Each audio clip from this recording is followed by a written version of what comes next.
That's the spot over there. That is the spot. Now this spot looks better. This spot. We're gonna go there. Ooh, look at this one. Let's get that spot.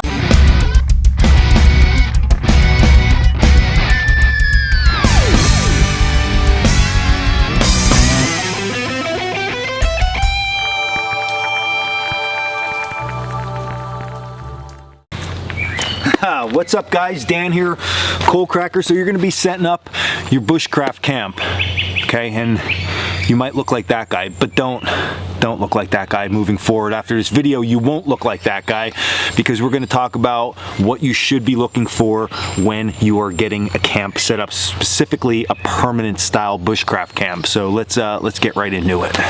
All right, so when it comes to picking a camp, we're going to talk about primary and secondary considerations for these campsites. Now, primary considerations, most of you probably heard of before, and that's called the 5 W's, which we're going to go over quickly, because it doesn't matter what skill level you are, these things are very important when setting up any camp, even if it is quick, down and dirty, survival based, or if it's a more permanent style setup like we're setting up for this little series that we're doing on setting up a bushcraft camp. So when you head out in the great outdoors, 5 W's: wind, water, widowmakers, wood, and wildlife. Now, because I'm fancy, and just so you remember them, here they are right here. Look at that little picture-in-picture action. So let's just go through them quick. I know we've talked about these in other videos quite often, but they are things that you need to think about when setting up camp. So in no particular order whatsoever, let's start with wind. All right, so the good old wet your finger and you feel where the wind's coming from trick, that's probably not the best way to look for wind. So the easiest way to find the direction that the wind is coming from is to sit and just relax in the woods and watch for a little bit. And generally, you will see where the prevailing wind comes from, and that's what we're primarily looking for. Now, you're gonna be in locations where you might get some crosswinds or stuff like that. That's gonna come with experience by looking at the terrain, but if you find out where the wind is generally coming from and what direction that's coming from, it's going to be really easy to decide where your shelter should be set up. So what I can tell you to make this short and sweet is that I know the wind comes from behind me and blows towards the camera. So in that case, when I set my shelter up or I make a permanent style shelter, I want the shelter always to take on the wind, okay? All 4 seasons, all year round, the shelter should be blocking us from the wind, because not only does it stop the wind, but if precipitation starts, the precipitation is traveling with that wind, and it would be driving in a direction generally the same way the wind's coming from. So we want the shelter to take on all the wind. So if I was setting a shelter up right now, the back of the shelter would be behind me and it would be open so I can see the wilderness in front of me. So that's going to be prime. So finding the wind direction is important. And the next consideration is wood. Now, wood is one of those that you do need to think about for a more permanent style camp, because we're going to have campfires at this camp and we're going to need ample supplies of firewood. Now, summertime right now, you're probably not going to use as much wood, but if you're going to be traveling back to this camp throughout all 4 seasons, when wintertime comes around, if you're in a cold environment, wood is going to be very important. So first thing people usually look for are like downed logs, just like this right behind me here. Here's the problem though. That's the wrong kind of wood that we're looking for. We're thinking about firewood. Now, yes, can this burn? Yeah, but you need a chainsaw or something crazy to split this stuff up. So what we're trying to do is find a location that has a lot of downed sapling style trees, or a lot of dead trees that fell over with smaller branches that are very manageable with maybe just a bucksaw or a small hatchet like we have for this project. So as you look around, you want to make sure that you are not picking wood environments that are with big, thick, heavy lumber. More small stuff that's going to be very easily manageable for you for your campfires, so it's less work and you can have more fun at camp. So next one, widowmakers. They are dead branches or dead trees in the forest that can fall and injure you or possibly kill you, okay? So we need to be eyeful of what is around when we are setting up our camp. Now, the one thing that you need to remember here is that you're in the wilderness, okay? So as you look around, you're probably going to see some trees and some branches that are dead, and you can't always predict what's going to fall and what's not going to fall. You can make good assumptions, but at the end of the day, I've seen trees that I never in a million years would have thought would fall over or break apart. That happened too. So there is a little bit of risk out here, a little bit. But what we're really looking for is dead standing stuff and dead branches. So I'll show you an example. Here is a dead tree. The bark's falling off. As you look up, the bark's continuously falling off. It's now early summer and there's no leaves on the tree. This thing's gonna go down at some point. So setting up camp right where we're at with this thing next to us is probably a horrible idea.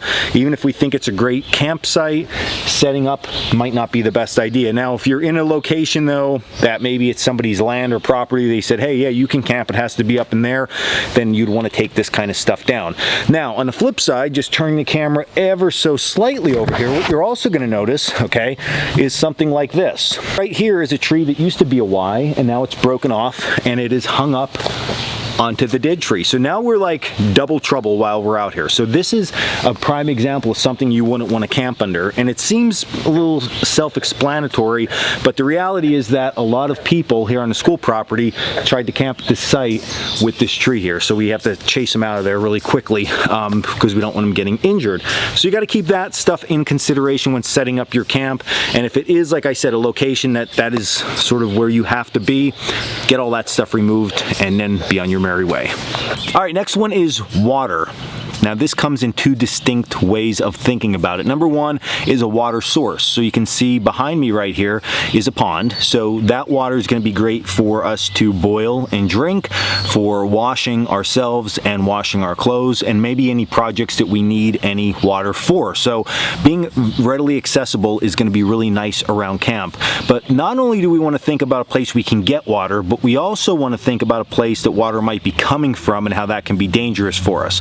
If we turn around and we look in this direction, what you can hopefully see is not only our outdoor classroom in the background, but you can see this trail that looks like water was running through it. So we wouldn't want to have a campsite that has signs of water runoff like this, because what's going to happen then while we're out and it starts raining at night and our sleeping bags laying across here and our shelter set up, that's right, you're going to get all wet. So we want to be mindful of where water runs and where water gathers. Low depressions in the ground that can puddle up, also not a good idea to sleep in. So not only a place to get water, but a place to stay away from water. And then the last one is something that you really can't avoid when you're setting up camp, and that's wildlife. It's just to be aware of it. If you're in an area that has a lot of bear or predatory type animals, then you just need to plan appropriate for that and make sure that you keep your food possibly away from camp, or that you have the proper types of devices in case one of those animals come into camp. So just another one to keep aware of. Here in Pennsylvania, where I'm located, animals don't bother us all that much, so we don't have to worry too much about that. With that said, that is the 5 W's. That is every time you are setting up a camp. That's what you want to be thinking about. Very important stuff there. Now, it takes longer always to talk that out, and I tell people at courses, when we are setting up camp, you just quick go through them things, okay? And sometimes, depending on what's happening, let's just say it's a quick overnight and out, okay? Maybe finding a water source isn't the most important thing, because you have lots of water with you and you're not going to be doing things that require a ton of water during that trip, so you don't have to take that much into consideration. But things like water runoff, you do. Wind, yes. Widowmakers, yes. Wildlife, yep. So you go through that list real quick and you will be good to set up your camp. Now, they're all the primary considerations, but what are secondary considerations? Because that's one thing I know I have never spoke about on this channel before. So secondary considerations are things when you're setting up a more permanent style camp that you want to take into consideration that you have, because they're going to be assets to making camp life that much better. So that's like the true heart of bushcraft. Okay, secondary consideration number 1, and these are in no specific order, is room or extra space. A lot of individuals, when they're setting up a camp, okay, they think about nestling away in this little hideaway, and there's lots of down branches and trees, and they can get one little shelter barely in the spot, and then that's it. But here's the downfall with that. You need room to work at a stationary camp, and especially if you're going to do a lot of bushcraft projects, you're going to be bringing in small saplings or wood, you're going to have a campfire going, maybe cooking, maybe a sleeping area, a lot of different stuff happening there. So it's important that you find an area that's a little bit more open, so not only you can camp, but if you have friends or family come along with you, they can also stay there too.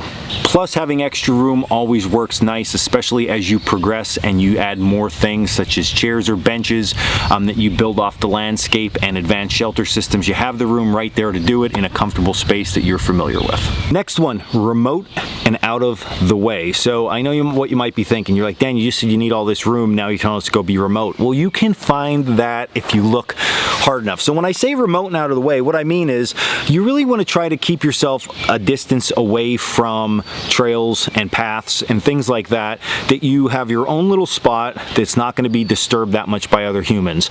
So if you're in an area that's private land, this is going to be a lot easier. But if you're utilizing somewhere outside that there's access with other people, keeping your camp a little bit further away is going to just keep it a little bit more contained.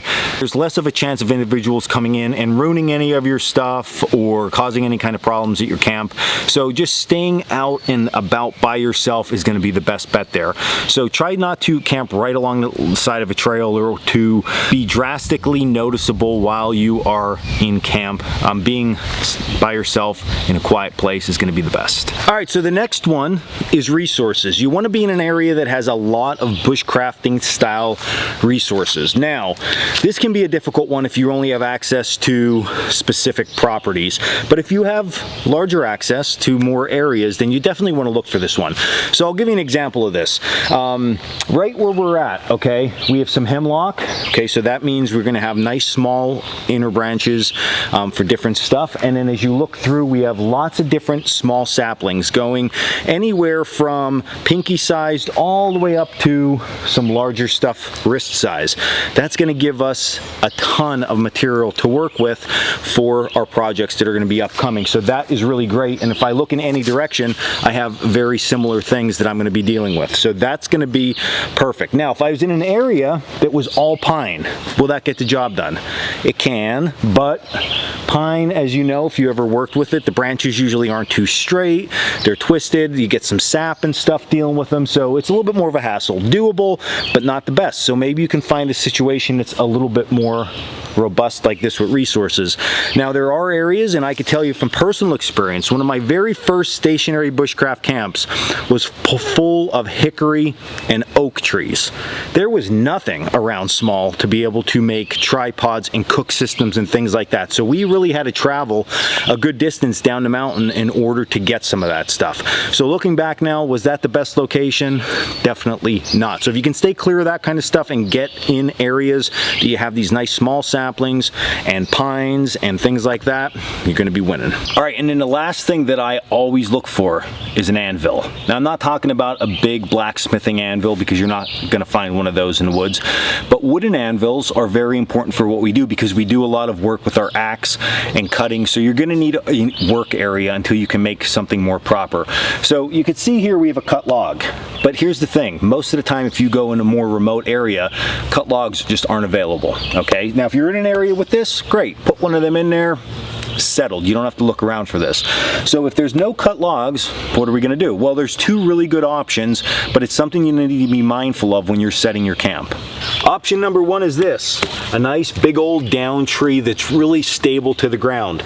So this works really, really well for us to be able to chop and split and cut and do different types of techniques that we're going to be able to do while we're here. Okay, if the shape doesn't seem optimal for you, don't worry, we're going to be fixing this in an upcoming video, but this is nice to have at camp. So I'm always looking for a nice down log, plus it gets bigger as we go down this way, so it gives me a nice place that I can sit and do stuff. I don't always have to sit on top of my backpack or haversack or a rock. I can just sit on the log and be a little bit more comfortable. So we're getting double bang for our buck here. But if you can't find this, there's one more option, and that's this right here, the base of a tree with roots exposed. So exposed roots on a tree are a great option for cutting and chopping. Now, they're not the most ideal, but they work really, really well. So if I would take my axe, or in my case, a fake burnt stick right here, I can utilize this spot if I have to cut and do different things, which is going to make my life just that much better. And then we don't have to do all that axe sharpening that we talked about in the last video. And there you go, just like that, primary and secondary considerations that you should be thinking about when setting up and searching out for your first bushcraft camp. Listen, I know it's boring. I know it's somewhat boring because you're like, oh, more terms and more stuff I need to know, but this is literally something you should be doing when you go into camp, and this is going to be a camp that you're hopefully going to set up and enjoy for a long time to come. So make it a good one. And part of bushcraft is getting out and exploring, and this gives you the option to do that. You find a site, remember where it's at, and go look around. And if you can not find anything better, come back and just enjoy the one that you found originally. So lots of moving around, lots of time in the woods to get this done, but it's going to be worth it, and it's all going to pay off in the end. So definitely put some time in there. And then also check us out at coalcrackerbushcraft.com for all our classes, our gear, our blog, all that good stuff. We have some new blog stuff from some of the instructors coming out soon, and I think that's about it. So head out, get after it. Until next video, stay in the woods.